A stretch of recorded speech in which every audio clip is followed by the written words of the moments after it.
What happens if Burkina Faso, a country long ignored by global oil giants, suddenly struck black gold?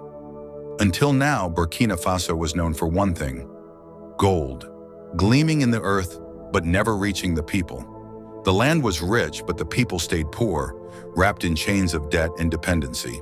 That was the story until now. Breaking news just rocked the world stage. Russia has discovered a massive oil reserve under Burkina soil, 50 billion barrels. Let that sink in. Not 5, not 10, 50 billion barrels. And just like that, a country once dismissed as a dry, forgotten patch of land is now sitting on a fuel empire. This wasn't just a headline. It was a shock wave, rattling windows in Washington, shaking the ground in Paris, and sending a cold sweat down the backs of oil execs in London. Because this isn't just about oil. This is about power, about a shift the West can't control. But let's back up for a second. How did this jackpot stay hidden for so long? Why did no one see it? Well, for decades, Burkina Faso was invisible to the world's energy elite. Too dry, too poor, too unstable. While oil giants like ExxonMobil and Shell were clawing over Nigeria, Angola, and Algeria, Burkina Faso wasn't even a footnote. It was not worth the risk. No oil, no future, or so they thought. But Russia saw a different map. After years of Western sanctions, Russia learned to operate where others wouldn't dare. Instead of fighting for scraps in already claimed territories, they looked where no one was looking. And in Burkina Faso, freshly freed from France's grip thanks to the 2022 revolution led by Captain Ibrahim Traoré, they saw an opportunity no Western analyst predicted. While France still clung to its colonial daydreams and the West kept trying to play puppet master, Russian engineers went quiet. No press releases, no flashy PR campaigns, just boots on the ground and satellites in the sky. Deep seismic surveys were done under the radar, and they didn't just scratch the surface, they dug into the bones of the earth. And what they found? Light, sweet crude, the cleanest, most valuable kind of oil on earth. 50 billion barrels of it, enough to rewrite Burkina Faso's future and throw the West's entire strategy into chaos. But this wasn't just a stroke of geological luck, it was political. This discovery was made possible because Traoré broke the cycle. For over 50 years, France treated Burkina Faso like its backyard. French companies ran the mines, controlled the banks, dictated the contracts. French troops claimed to offer security while insurgents kept spreading like wildfire. Every resource extracted, every promise broken, every profit exported. Then came Captain Ibrahim Traoré. In 2022, he didn't just take power, he buried the old system. French military bases, gone overnight, French troops escorted out. Western NGOs running intelligence operations, sent packing, foreign mining deals that bled the country dry, ripped up and rewritten. The world blinked. Paris panicked, but Burkina Faso cheered. For once, the people didn't just watch history, they made it. And into the space where France used to dictate terms, Russia stepped in, not with arrogance, but with partnership. No lectures about democracy, no hidden economic chains. Just deals, respect, strategy. When the oil was discovered, guess who had the maps? Not Exxon, not Shell, not Total. It was Russian engineers already in the thick of Burkina Faso's future. While France sat in silence, grinding its teeth, Russia pulled up a chair, not as a master, but as a welcomed guest. This wasn't a case of swapping one empire for another. Burkina Faso flipped the whole table, and the West, still clueless, still asking the wrong question, because this isn't just a story about Burkina Faso. This is the spark of a continental awakening where Africa's stolen wealth is finally coming home, and the ghosts of empire are being buried, one country at a time. But let's be real. Oil has burned more than it's blessed in Africa.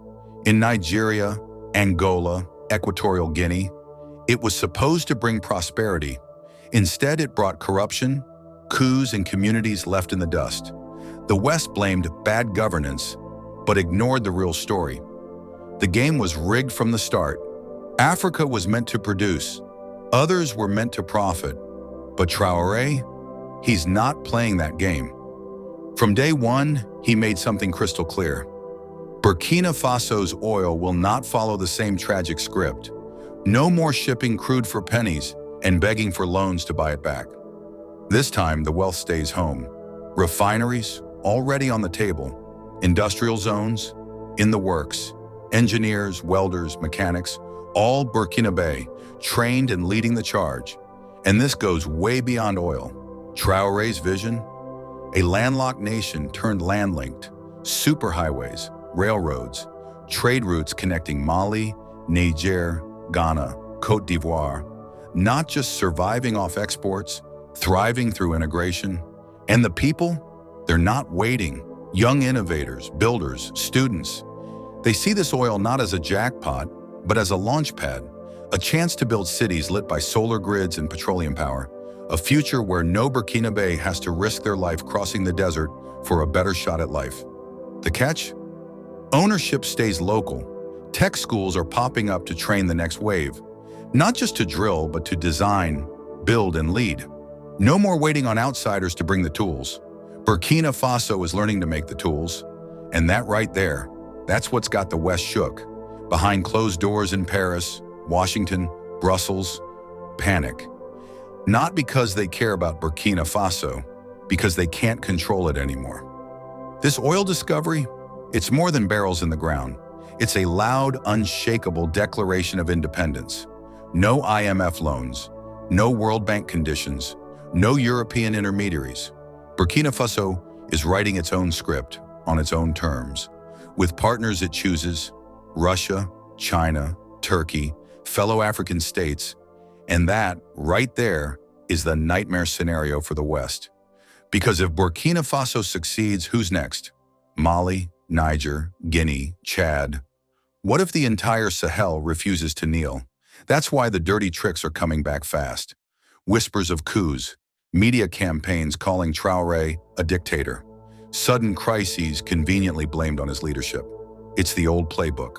Dusty, predictable, and dangerous. But there's one big difference this time. Africa is watching, and Africa has learned. From Accra to Addis, Bamako to Brazzaville, a generation is rising with one message: touch Traoré, and you touch all of us. That 50 billion barrels, it's not just oil. It's the breaking of a curse. It's the collapse of the lie that Africa is poor, helpless, or in need of saving. Africa was never poor. Africa was robbed. And now, Africa's taking it back. Burkina Faso's path won't be easy. Enemies are circling. Sabotage will come. Dark nights will fall. But here's what's different. This time, the people own the morning. For the first time in generations, the road ahead belongs to Burkinabe youth. Farmers, builders, dreamers. Not built by foreign contractors, not mapped by colonial hands, but carved with their own calloused, brilliant, unstoppable hands. If the West still believes it can derail this movement with coups, lies, or secret deals, then they're about to learn a brutal lesson. You can assassinate a man, you can topple a regime, but you cannot kill a generation that has decided to be free. Burkina Faso isn't just drilling oil, it's drilling into the bedrock of injustice and setting off tremors that will shake empires. The new Africa is rising, and it's only just getting started. Drop your thoughts in the comments below, and don't forget, history is watching. And if you want more videos like this, stories about African leaders who are breaking the mold and pushing the continent forward, hit that subscribe button and tap the bell icon so you don't miss a thing. Thanks for watching, and until next time, stay sharp, stay aware, and stay with us.